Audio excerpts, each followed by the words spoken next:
Jadi kala itu kita terjadi bencana besar, bencana dahsyat, yaitu gempa bumi, likuifaksi, dan tsunami, dan saya salah satu korbannya. Dan pada waktu itu semua porak-poranda, saya punya produk, tempat usaha, rumah produksi juga yang ada di Jalan Cendana rusak.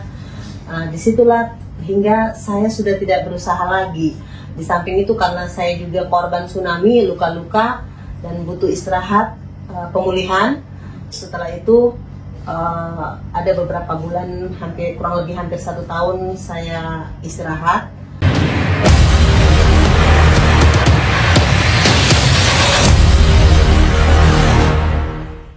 Ya, Assalamualaikum warahmatullahi wabarakatuh. Kita ketemu lagi di Kabar Palu, mengobatkan yang pantas untuk dikabarkan.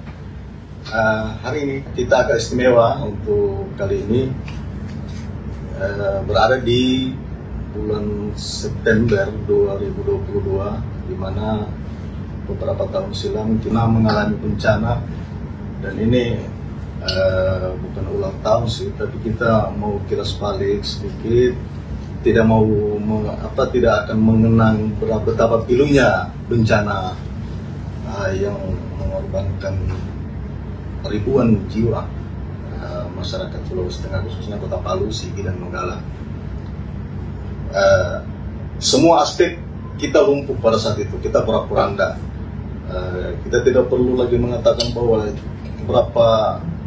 berapa kesedihan masyarakat saat itu, betapa sedih, betapa pilu saat itu. Kita mau berbagi kisah dan inspirasi bagaimana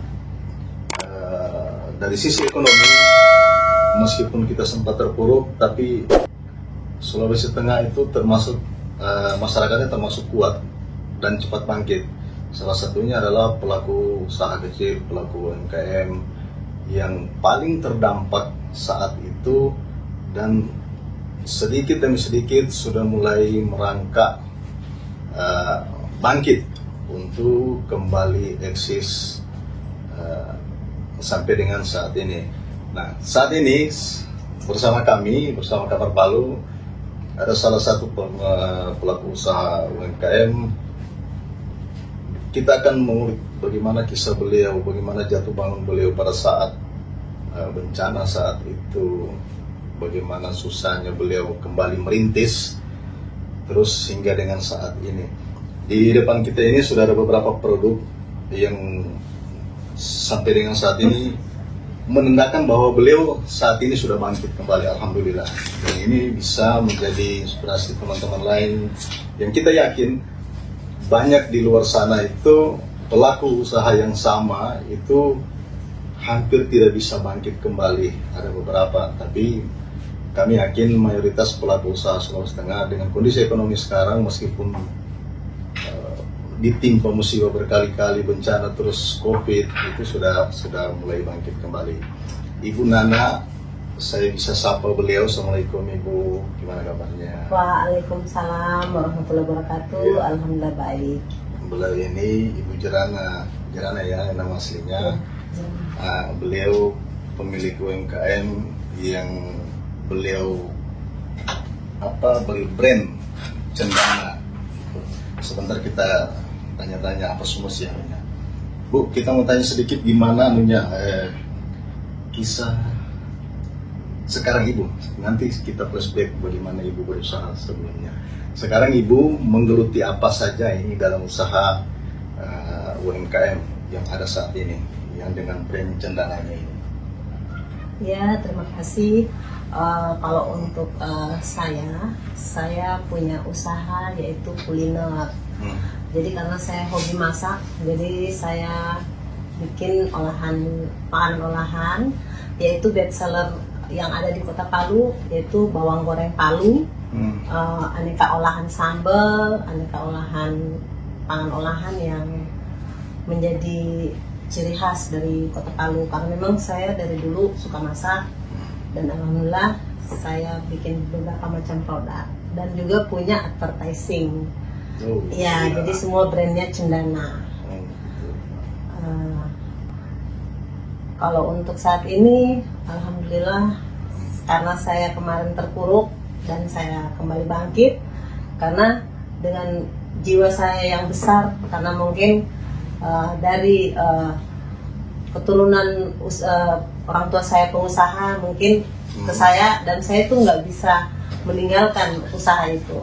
Tidak bisa diam kalau cuma Tidak bisa diam, karena dari dulu suka masak-masak dan menghasilkan, ya saya kembangkan. Oke, sebelum kita lebih jauh pengembangan, karena memang kita sudah lihat hasilnya yang sudah lihat. Terus sebelum ini yang sempat terpuruk pada saat bencana kemarin itu usaha yang sama gitu juga produknya. Iya, oleh-oleh khas Palu. Dengan nama yang sama. Iya, dari dulu namanya Cendana. Terus gimana kemarin itu sampai sempat terpuruk karena dampak bencana? Iya, yang awalnya itu karena setiap tahun kita merayakan hari ulang tahun Kota Palu. Pada waktu itu kita Palu Nomoni. Jadi Palu Nomoni ketiga, alhamdulillah Cendana ini, UKM Cendana ini selalu diundang oleh pemerintah, khususnya dinas terkait, yaitu dinas UMKM, untuk melaksanakan pameran event yang ada di Anjungan. Jadi kala itu kita terjadi bencana besar, bencana dahsyat, yaitu gempa bumi, likuifaksi, dan tsunami, dan saya salah satu korbannya. Dan pada waktu itu semua porak-poranda, saya punya produk, tempat usaha, rumah produksi juga yang ada di Jalan Cendana rusak. Disitulah hingga saya sudah tidak berusaha lagi.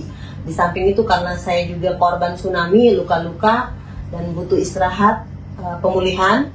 Setelah itu ada beberapa bulan, kurang lebih hampir 1 tahun saya istirahat.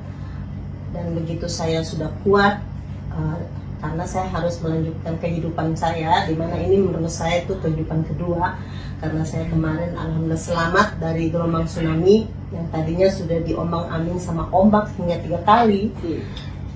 Dan akhirnya saya berusaha untuk memperjuangkan kehidupan saya, karena kemarin alhamdulillah saya selamat, saya diberi kehidupan kedua. Masa saya mau diam? Nggak mungkin. Jadi jalan satu-satunya supaya saya bisa hidup, saya bertahan hidup, yaitu saya harus berusaha. Seperti itu, saya kembali menjadi UMKM. Oke, sedikit sebelum lanjut saya perjelas bahwa Palu Nomoni, event Kota Palu itu tempat beliau ini untuk memamerkan hasil produknya. Itu adalah salah satu titik bencana terbesar di Kota Palu saat itu. Ialah karena itu di Anjungan, di Pantai Talise bawah. Jadi beliau ini adalah korban tsunami, di mana titik tsunami itu berada di lokasinya beliau saat itu. Dan alhamdulillah ibu selamat saat itu. Sekarang kembali bangkit. Terus ceritanya mulai bangkit itu apa yang sudah dilakukan? Mungkin ada ya paling tidak ada perhatian dari luar, karena kemarin itu kan kita harus jujur, kita alhamdulillah banyak mendapat perhatian dari seluruh dunia, seluruh Indonesia, beberapa negara kan yang turun langsung membantu kita. Itu kita apresiasi, terima kasih kepada mereka yang telah ikut membantu kita untuk kembali bangkit. Nah, kalau ibu sendiri gimana saat itu? Ya, kalau saya pribadi, saya disupport sama semangat dari para reseller saya, mitra-mitra saya yang ada di luar Kota Palu. Karena memang saya selama berusaha ini saya menjalin kemitraan untuk usaha, yang mana di luar Kota Palu itu saya banyak reseller. Jadi saya dikuatkan jiwa saya, ayo Bu, banyak langganan saya sedih seperti itu. Ibu, kita rindu sambal kuahnya Ibu, kita rindu bawang gorengnya Ibu, abon ikan. Jadi ayo Ibu harus bangkit, seperti itu. Jadi saya disupport sama teman-teman saya yang ada di luar Kota Palu, juga keluarga besar saya, saudara-saudara saya, juga pemerintah Kota Palu juga mensupport. Jadi kami di sini karena banyaknya korban, jadi mungkin bantuan itu tidak merata untuk korban-korban tsunami yang ada di sini, korban-korban likuifaksi. Dan itu memang pada waktu itu UMKM itu semua bertitik ada di Anjungan pada waktu itu. Iya. Untuk kegiatan Palunomon. Jadi memang kita kalau untuk usaha ini saya banyak disupport sama teman-teman saya, itu support keluarga. Jadi seperti itu. Secara keuangan kan ibu kan rumah rusak, tempat usaha rusak, butuh dana dong untuk kembali Tentunya. itu gimana itu dia bisa kembali mendapatkan modal, apa memang ada dukungan support pemerintah kota yang ibu bilang tadi? Iya. Kalau untuk support finansial, kebetulan saya dapat dari Dinas UMKM, saya dapat dari Kementerian UMKM, Koperasi dan UMKM. Itu modal usaha senilai 5 juta. Itu pada waktu setelah gempa tsunami. Tapi disupport itu, dan akhirnya dengan modal itu saya mengembangkan kembali usaha saya. Seperti itu, tapi itu sebenarnya tidak cukup. Karena peralatan usaha itu kan mahal. Jadi sudah hancur juga kan? Iya, yang peralatan usaha saya yang awalnya itu yang di rumah saya yang di Cendana, Jalan Cendana itu semua rusak karena memang rumah saya itu zona merah. Jadi di situ ada likuifaksi juga. Iya. Semua tembok rumah usaha saya itu rusak. Jadi semua peralatan saya ketimpa tembok. Jadi tidak ada yang bisa dipakai. Setelah itu dijarah lagi. Seperti itu. Luar biasa. Iya. Jadi karena saya pada waktu itu luka-luka, saya nggak bisa menengok rumah di sana. Kebetulan saya tempat usaha dengan rumah beda. Jadi saya waktu kejadian itu kami di rumah usaha. Jadi mengungsi, kebetulan daerah Lere itu tidak kenapa-napa. Jadi di situ. Akhirnya kami kembali bangkit dengan jiwa yang semangat yang kuat tadi itu. Dengan modal yang ada kami kembangkan seperti itu sampai saat ini. Tadi menurut Ibu Nana itu bantuan ke UMKM itu tidak merata. Berarti Ibu bisa memastikan bahwa kemarin itu kasihan ada pelaku usaha lain juga itu yang mungkin sudah tidak bisa bangkit sampai saat ini. Iya, karena pada waktu itu teman-teman kami hampir semua ada di sana. Pada waktu itu mungkin setelah gempa kan banyak yang mengungsi. Jadi ya mungkin karena mereka juga tidak terdata karena mereka mengungsi, sehingga mungkin data mereka itu nggak masuk, terlewat. Mungkin trauma untuk kembali ke Kota Palu, mana mereka punya rumah rusak, dan ya mereka tidak terdata untuk dana stimulan, untuk dana untuk bantuan UMKM seperti itu. Jadi akhirnya mereka begitu sekarang kembali ya terpaksa berhenti untuk berusaha karena satu tadi tidak punya modal. Tapi kami sebagai teman kami saling mensupport. Iya, berarti memang tinggal Ibu lah yang untuk mungkin dengan teman-teman lain pelaku usaha lain saling mensupport, karena tidak bisa juga disalahkan pemerintah karena memang kondisi saat itu traumatik yang cukup besar, harus meninggalkan kota ini di saat pemerintah lagi getol-getolnya mendata. Pada saat didata tidak ada, begitu giliran pembagian stimulan tidak terdata. Jadi itulah. Nah, sekarang kalau Ibu bilang mensupport teman-teman, apa saja yang sudah Ibu lakukan ke teman-teman pelaku usaha lain? Kalau untuk saat ini saya cuma bisa membantu, mungkin saya membantu memasarkan. Kebetulan saya sebagai salah satu agen dan distributor juga untuk makanan pangan olahan, oleh-oleh khas Palu khususnya. Karena saya banyak permintaan, saya nggak sanggup dong untuk sendiri, dan akhirnya saya bermitra dengan teman-teman UMKM, apalagi teman-teman UMKM saya itu yang sudah tidak punya kekuatan lagi seperti itu. Akhirnya karena dia punya talenta dan dia punya produk enak, jadi saya membantu memasarkan seperti itu. Jadi jangan-jangan Ibu sudah bukan pelaku UMKM lagi, ini sudah produk besar ini kan sudah melibatkan orang banyak. Hanya produknya saja yang UMKM jangan sampai sudah jadi pengusaha besar. Oh tidak, saya masih skala kecil Pak.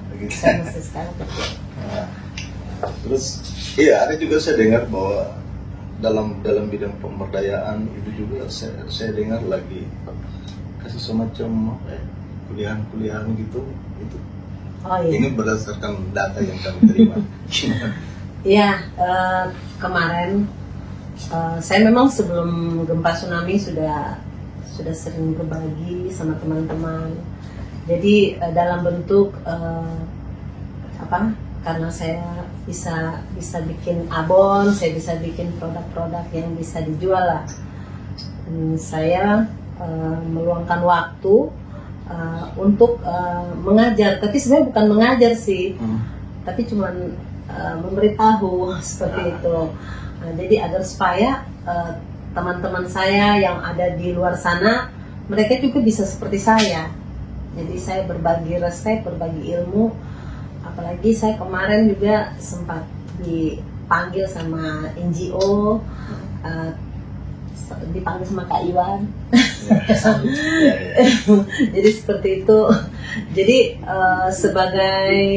sebagai instruktur. Iya, kemampuan untuk berbagi. Iya. Gitu. Karena memang cuma itu yang bisa saya berikan. Nah, kalau ibu sendiri sudah bisa berbagi, menurut ibu pelaku usaha yang lain itu dari pemerintah gimana? Kan gini, ibu sendiri punya kemampuan dan punya kepedulian untuk berbagi ilmu. Ibu mungkin belum mampu sih, mungkin saling memberi modal misalnya kan, tapi paling tidak ilmu yang ibu bagikan itu cukup bermanfaat.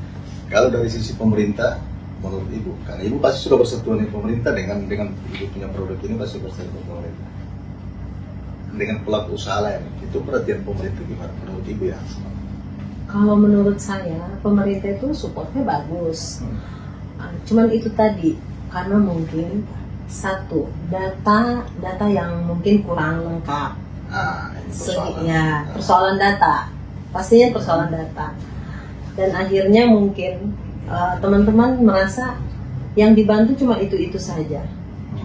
Karena tadi data itu yang kurang lengkap, sehingga tidak menyentuh ke seluruh daerah. UMKM kita di Sulawesi Tengah ini lumayan, kita beribu-ribu UMKM yang ada di sini, tapi yang mendapatkan sentuhan pemerintah itu tidak banyak. Itulah yang mana kita tahu kucuran dana untuk UMKM itu setiap, apalagi sekarang pandemi. Setelah pandemi itu semua dikhususkan dana itu khusus untuk UMKM miliun malah. Seperti itu yang kami dengar. Tapi itu tadi tidak merata karena kurang akuratnya data. Dan kalau untuk teman-teman saya yang di khususnya Kota Palu, Sulawesi Tengah ini, kami itu sudah cukup, kami dibantu sama pemerintah dari dulu, dari awal menjadi pelaku usaha, dibantu dalam bentuk, bukan dalam bentuk finansial ya, tapi dalam bentuk BIMTEK, itu kan sudah menjadi bantuan. Dalam bentuk BIMTEK, dalam bentuk mungkin perizinan usaha. Jadi kan kalau misalkan juga kita mau dibantu terus kan nggak mungkin. Supaya merata, kita gantian. Jadi bagi UMKM seperti kita yang sudah istilahnya sudah lama, jangan minta bantuan terus dong. Harus berusaha lah. Artinya dalam hal ini tadi pemerintah itu harus akurat datanya. Yang sudah terbantu jangan dibantu lagi. Artinya kalau data ini betul-betul data valid, real, dan ketahuan yang mana yang harus dibantu, yang mana yang belum, kan itu ketahuan. Terus kalau sudah dibantu, apa yang kurang, disupport lagi. Kalau itu terus, atau tadi kayak ibu bilang salah sasaran, itu kan lebih fatal. Banyak yang seperti itu, apalagi musim pandemi kemarin banyak yang menjadi UMKM dadakan karena mungkin tadi ada bantuan pemerintah khususnya untuk UMKM, akhirnya yang tadinya nggak ada ya mohon maaf, bukan nggak ada usaha, ya seperti itulah. Tiba-tiba menjadi punya usaha. Setelah kucuran dana, kucuran bantuan itu diterima, begitu disurvei ternyata usahanya nggak ada, malah alamatnya nggak jelas. Itulah yang tadi yang saya maksud tidak tepat sasaran. Ya, mungkin Karena itu tadi data yang tidak akurat. ya berarti pemerintah harus lebih berbenah untuk urusan data. Iya. Kalau data kurang, ya apapun tidak akan bisa tertangani. Iya. Sebesar pun beberapa besar apapun anggaran agak susah. Iya. Karena pasti tidak itu tadi tidak tepat sasaran dan tidak berfaedah, karena yang tadinya mestinya dia sudah tidak bisa mendapatkan, ya mungkin karena kenalan. Ya seperti itu. Ya semoga kedepannya ini karena sekarang kan semua sudah OSS, RBA ya. Ya. Jadi kita semua serba online, dan semoga dengan kebijakan pemerintah yang sekarang ini sudah lebih bagus. Saya sebagai UMKM saya sangat merasakan itu betul-betul data kita sudah mulai, database kita itu sudah mulai ini ketahuan lah bahwa kita memang UMKM, kita memang pelaku usaha yang memang harus diperhatikan seperti itu. Jadi kami itu sebagai pelaku UMKM itu sebenarnya tidak minta banyak, tapi seperti kemarin saya sebagai pelaku usaha bawang goreng, saya sudah pernah menjual bawang saya ini sampai ke Dubai di tahun 2014. Oh, luar biasa. Iya, dan itu saya dapatkan buyer itu pada waktu saya ikut TEI namanya, Trade Expo Indonesia yang ada di Jakarta, di Kemayoran. Jadi saya ketemu orang Dubai-nya itu di situ, dan saya bikin kontrak, dan akhirnya putus di 2 tahun kemudian. Saya putus itu karena satu, kelangkaan bahan baku. Itu persoalan. Itu persoalan saat mau untuk bawang goreng Palu ini. Jadi saya sampai sekarang ini trauma untuk memasarkan bawang goreng Palu ini hingga lebih keluar begitu, bukan apa-apa, karena saya nggak mau istilahnya menjual tapi nggak ada barang. Ya, tidak konsisten namanya. Tidak konsisten. Jadi itulah, dari dulu saya selalu mengatakan, tolong bantulah kami pelaku UMKM ini. Kami sudah punya pasar, kami sudah punya link, tapi kami nggak punya bahan baku. Seperti itu. Berarti memang harus ada kolaborasi antar instansi di sini. Jadi tidak hanya berdiri sendiri ibu dengan instansi misalnya dinas koperasi dan UMKM, tapi harus ada kolaborasi. Misalnya harus connect dengan Dinas pertaniannya. pertanian. Iya. Harus berbanding lurus dengan produk. Iya. Dan memang salah satu berat juga kan kali ini sudah tanda tangan kontrak misalnya. Tapi ngomong ada juga banyak orang Dubai minum makan bawang. Iya, kebetulan bawang goreng Palu ini memang idola sangat-sangat enak, walaupun harganya mahal, tapi memang ya sesuai lah kualitasnya. Sesuai, cuman dia nggak kelas ekspor, kita nggak bisa ekspor ya. Karena bahan bakunya nggak ada, dan kita terus terang terlalu tinggi untuk pestisida. Itu dia. Jadi kemarin itu waktu Dubai membuat satu aturan pada tahun 2016, makanan yang akan masuk ke Uni Emirat Arab itu dia harus punya FSDA. Jadi dia harus ada legalitas untuk makanan, khusus makanan. Jadi pada waktu itu bawang goreng saya itu uji pestisidanya terlalu tinggi. Jadi saya disuruh dulu perbaiki itu, baru boleh masuk lagi ke pasar sana. Gitu, seperti itu. Ya, kita berharap ini jadi perhatian pemerintah, bagaimana caranya produk tetap eksis di tingkat petani, dengan tadi itu memperhatikan tingkat kualitas dengan mengurangi pestisida mungkin kan. Iya. Karena kesian juga kalau sudah, saya tidak bisa bayangkan kalau ini baru ibu, bagaimana kalau yang lain misalnya sudah kerjasama dengan yang lain, maksudnya sudah dapat peluang pasar yang menjanjikan, terus buntunya lagi di bawah, di tingkat petani, di hulu. Terus mau bikin apa itu? Iya. sudah sering menjadi satu unek-unek lah dari saya, khususnya kalau saya ada pertemuan diskusi dengan para petinggi dan para dinas-dinas terkait. Tapi itu sudah menjadi PR tapi tidak dikerjakan seperti itu. PR berulang mungkin ya. PR-nya berulang, itu saja masalahnya. Jadi itu. Jadi walaupun kita mau promosikan bawang goreng Palu ini, memang benar bawang goreng Palu ini nggak ada duanya di dunia manapun. Tapi jangan salah, kita sudah kalah di harga, terlalu mahal.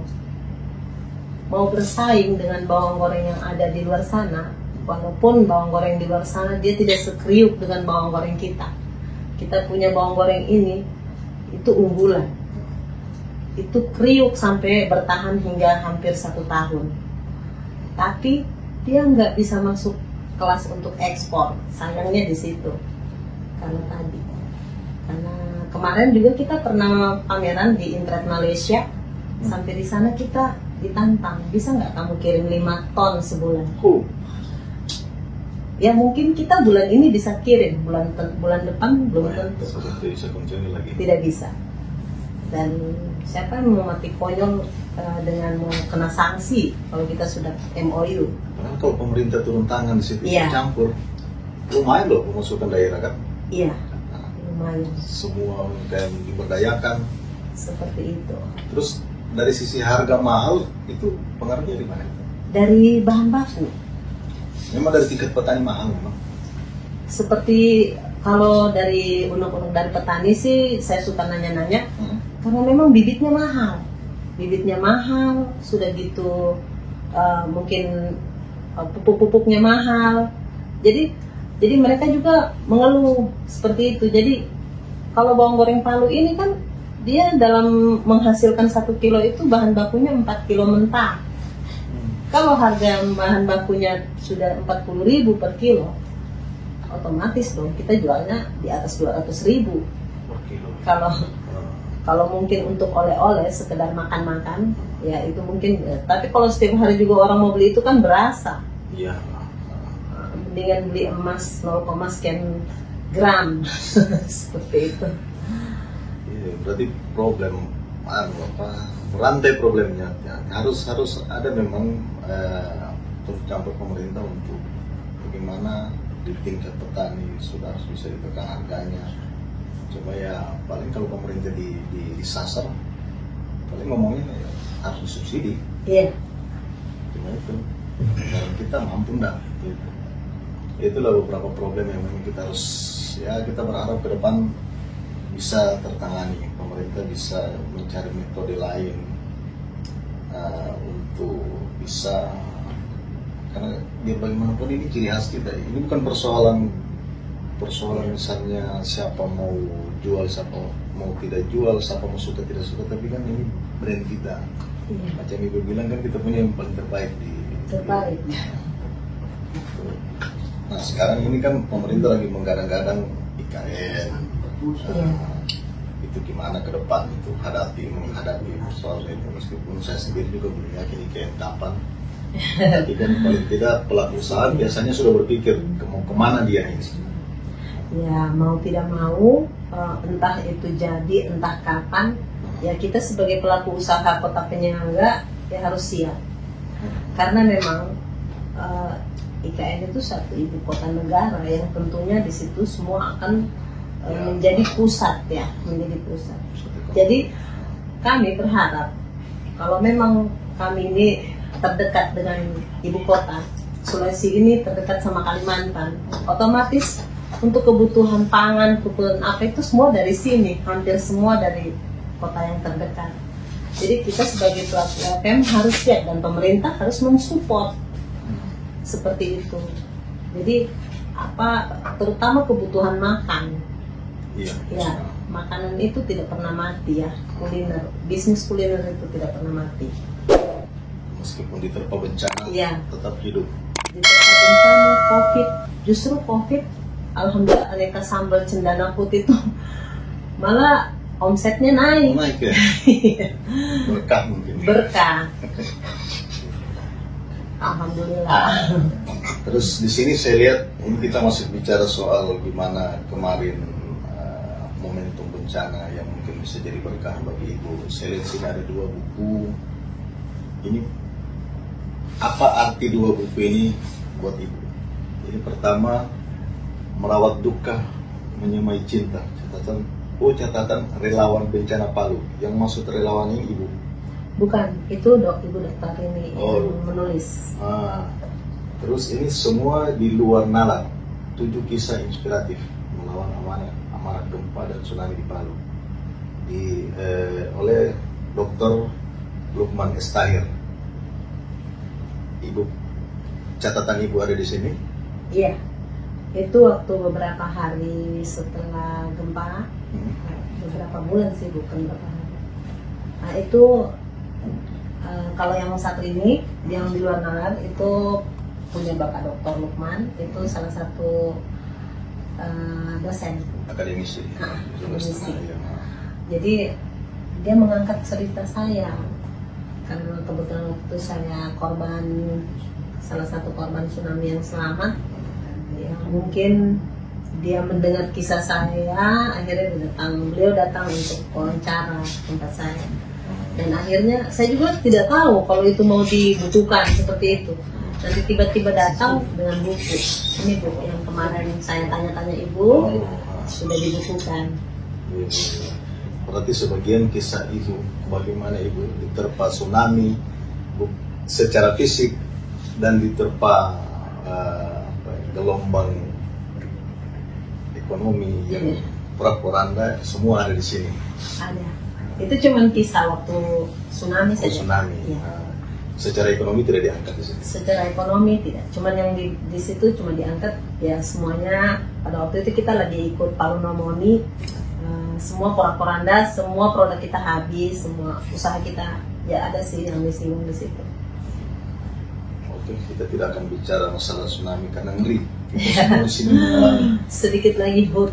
Iya, jadi kita rencana memang momentum ini bagaimana menggali sedikit untuk bisa menjadi inspiratif bagi warga lain yang lagi berusaha bangkit. Karena setahu saya memang untuk saat ini recovery bencana itu masih sementara berjalan.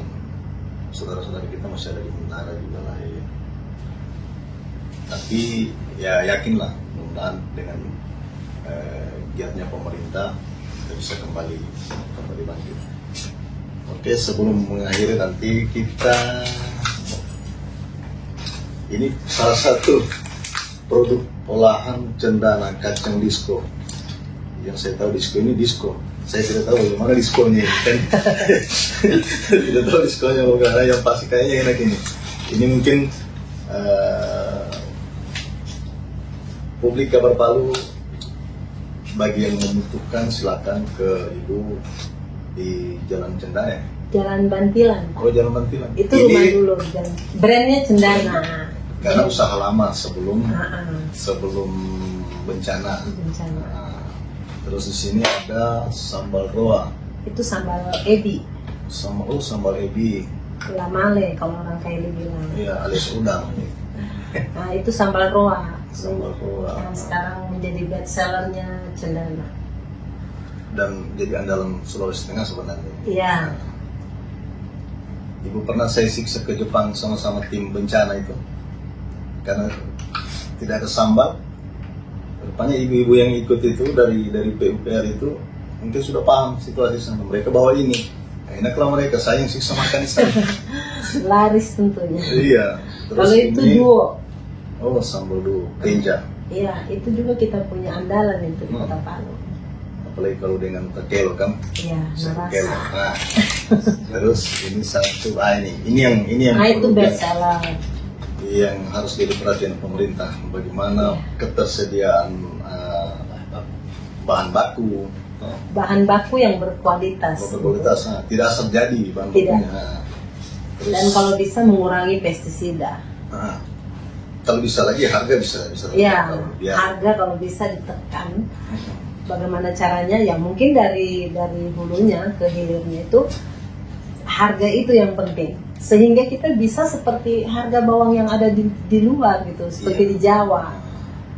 Jadi harga kurang lebih kita menang di kualitas. Kita menang di kualitas. Kita menang kualitas, tapi harga susah bersaing. Iya.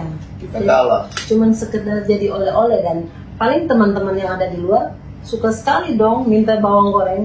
Ya. Padahal mahal. Dan mereka itu bukan sekedar untuk sayuran, buat cemilan kan? Buat cemilan. Nah, kita saja di sini yang asli Palu ini pakai bikin mie. Iya, betul. Bikin sayuran. Oke, nah, terima kasih banyak. Insya Allah. Ada satu lagi sebelum saya akhiri. Ibu, informasinya brand Ibu ini sudah didaftarkan di Hakim. Nah, jadi mungkin sedikit nasihat dari Ibu untuk para pelaku usaha kecil di luar sana, bagaimana betapa pentingnya untuk mendaftarkan brand ini. Ya, kalau untuk saya pribadi, waktu awal berusaha itu kurang lebih hampir lebih dari 10 tahun yang lalu. Yang pertama saya buat itu bukan kemasan, tapi bagaimana caranya saya bisa menghakikan brand saya. Itu. Jadi kenapa pentingnya brand itu? Karena itu salah satu kita punya kunci untuk berusaha. Kalau menurut saya, ya semoga teman-teman yang lain juga seperti itu pikirannya. Karena kalau untuk apalah arti sebuah nama kalau tidak dijaga? Sudah lama berusaha, sudah punya brand yang bagus, ternyata brand itu punya orang, dicaplok orang, atau sudah punya kita tapi keduluan orang menghakikan. Akhirnya kita tinggal hilang nama, kalah pam istilahnya. Oke. Jadi intinya kenapa kita harus daftarkan di HAKI, di Kementerian Hukum dan HAM itu untuk mengamankan brand kita. Jangan sampai ada yang caplok, kita sudah susah payah, terus ada lagi tiba-tiba yang mengklaim bahwa itu brand online. Itu pentingnya. Oke, Ibu Nana, terima kasih. Mungkin kita akan berbagi cerita inspirasi lain, mungkin dari sisi lain. Insya Allah kapan-kapan kita ketemu bincang-bincang lagi di sini. Terima kasih telah datang di Kabar Palu. Semoga menginspirasi pada kita semua. Kita akan jumpa di narasumber yang lain dengan kisah-kisah yang lain. Oke, terima kasih. Assalamualaikum warahmatullahi wabarakatuh. Waalaikumsalam.